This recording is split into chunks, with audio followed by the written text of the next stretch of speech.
O nazismo tem origens esotéricas, vinda da ariosofia e do armanismo, que são nomes de sistemas ideológicos criados respectivamente por Guido von List e Georg Luntz von Liebenfels, na Áustria, entre 1890 e 1930.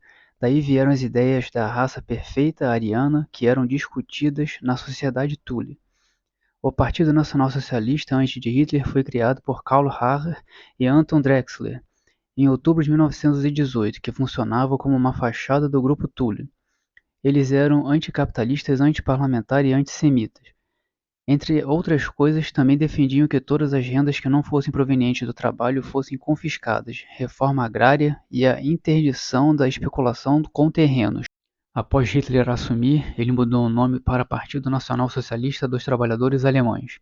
Alguns pensamentos de Hitler sobre o marxismo são: muito aprendi do marxismo, confesso sem meias palavras, não de sua enfadonha doutrina social e do materialismo dialético. Esses são tecidos com absurdos, mas seus métodos me instruíram. O nacionalsocialismo é o que o marxismo poderia ter sido, se tivesse quebrado os laços absurdos e artificiais que o prendiam a uma ordem democrática. Outro é: peço-vos que leveis convosco a convicção de que o socialismo, tal qual nós o compreendemos, visa não a felicidade dos indivíduos, mas a grandeza e o futuro da nação inteira. É o socialismo heróico, é o laço de uma fraternidade de armas, que não enriquece ninguém e põe tudo em comum. Outra é: eu não sou apenas o vencedor do marxismo. Se esta doutrina for despojada de seu dogmatismo judeu-talmúdico para guardar delas apenas seu objetivo final, aquilo que ela contém de vistas corretas e justas, eu sou o realizador do marxismo.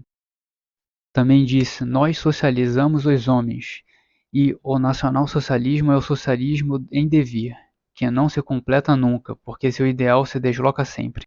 Hitler também solicitou que os membros do partido se dirigissem uns aos outros como camaradas. Também disse que o nacionalsocialismo e o marxismo são a mesma coisa. O socialismo de Hitler era tribal, pagão e esotérico, ao invés de ser técnico e racionalista, como os ditos socialistas científicos fingiam ser.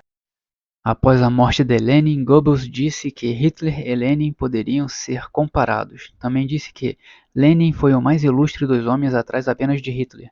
Certa vez também disse que a diferença entre o comunismo e a fé de Hitler era muito pequena. Numa das cartas nacionais socialistas que eram dirigidas por Goebbels, Hitler escreveu: nós somos socialistas, somos os inimigos mortais do capitalismo, da exploração dos economicamente fracos, da injustiça na remuneração. O negociador alemão Schnurrer disse: há um elemento em comum entre as ideologias da Itália, Alemanha e União Soviética: a oposição entre as democracias capitalistas. Não temos nada em comum com o Ocidente capitalista. Parece-nos, portanto, pouco natural que um Estado socialista tomasse o lado das democracias ocidentais. Joachim Seefeld, um autor de uma biografia sobre Hitler, disse: existem boas razões pelas quais o nacionalsocialismo pertence à esquerda e não à direita. Em todo caso, ao longo de sua existência, teve mais em comum com o totalitarismo de Stalin do que com o fascismo de Mussolini. Na Itália das décadas de 20 e 30, enquanto Hitler, como os socialistas de todas as matizes, defendia a conformidade social, Hitler simplesmente substituiu o termo sociedade sem classes, que veio de Marx, pelo termo comunidade do povo, que ainda soa terrivelmente socialista. Segundo Goldberg, na Alemanha, a aristocracia e a elite dos negócios foram de modo geral repelidas por Hitler e pelos nazistas. Os nazistas subiram ao poder explorando uma retórica anticapitalista na qual indiscutivelmente acreditavam. Também disse: o plano do partido nazista envolvia a abolição da renda dos juros, o confisco total dos lucros de guerra, a nacionalização dos trustes, a divisão dos lucros com os trabalhadores, a expansão das aposentadorias por idade e a comunalização das lojas de departamento. Segundo Richard Pipes, em um mês de controle do governo alemão, os nazistas suspenderam as garantias constitucionais da inviolabilidade da propriedade privada. Um teórico nazista disse: propriedade era não mais um assunto particular, mas um tipo de concessão do Estado. Hitler colocou a questão: quero que todos mantenham a propriedade que adquiriram para si conforme o seguinte princípio: o bem comum vem antes do interesse próprio. Mas o Estado deve manter o controle e cada proprietário deve se considerar um agente do Estado. O Terceiro Reich sempre terá o direito de controlar os donos da propriedade. Pipes também disse que os nazistas limitaram os lucros, congelaram preços, determinaram as condições de trabalho, entre outras coisas. A ideia de não confiscar todas as propriedades, mas sim de as controlar remotamente e as colocar ao serviço do Estado veio de Lenin. Mesmo na União Soviética, a propriedade particular não foi abolida imediatamente. Lenin também criou a nova política econômica que permitia a propriedade privada, para que houvesse alguma economia de onde o Estado pudesse retirar algum dinheiro através de impostos. O fascismo esteve ligado umbilicalmente a Mussolini, cujo nome completo era Benito Amilcar e Andrea Mussolini.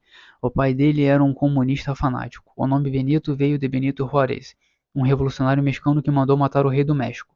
Amilcar e Andrea eram anarco-sindicalistas italianos. A partir de 1910, Mussolini tornou-se secretário da Federação Socialista de Forlì e dirigiu seu jornal oficial L'Idea Socialista, um semanário de 4 páginas, rebatizado de Lota de Classe. Esse jornal tinha uma postura editorial anticristã. Mussolini tinha muita familiaridade com o trabalho de Marx e o citava bastante. Em 1912, Mussolini trabalhou no jornal do Partido Socialista Avanti e conseguiu expulsar os membros mais moderados. Ele detestava os socialistas não revolucionários. Em 1913, após uma violenta ação policial, ele disse: "Morte aos que massacram o povo, viva a revolução!" As políticas econômicas de Mussolini e de Hitler assemelhavam-se ao socialismo estatal, que Lenin quis instituir na Rússia soviética ao chegar ao poder, sob o qual a empresa privada trabalharia para o governo, uma ideia que Lenin depois abandonou. Num discurso em 1934, Mussolini disse que 3/4 da economia industrial e agrícola da Itália estavam nas mãos do Estado, que criava condições tanto para o capitalismo estatal quanto para o socialismo estatal. Mussolini disse que tentou nacionalizar a propriedade em 1939 e 1940, mas foi forçado a adiar tal ação por razões táticas relacionadas à guerra. Também é verdade que o catolicismo na Itália limitou as ações socialistas de Mussolini. Mussolini, com a ajuda de Hitler, criou no norte da Itália a República Social Italiana, que era um outro estado social fascista, onde ele desenvolveu um socialismo mais agressivo, limitando ainda mais a propriedade com o objetivo de estatizar ainda mais a economia. Ele não levou adiante porque foi morto pelos partigiani.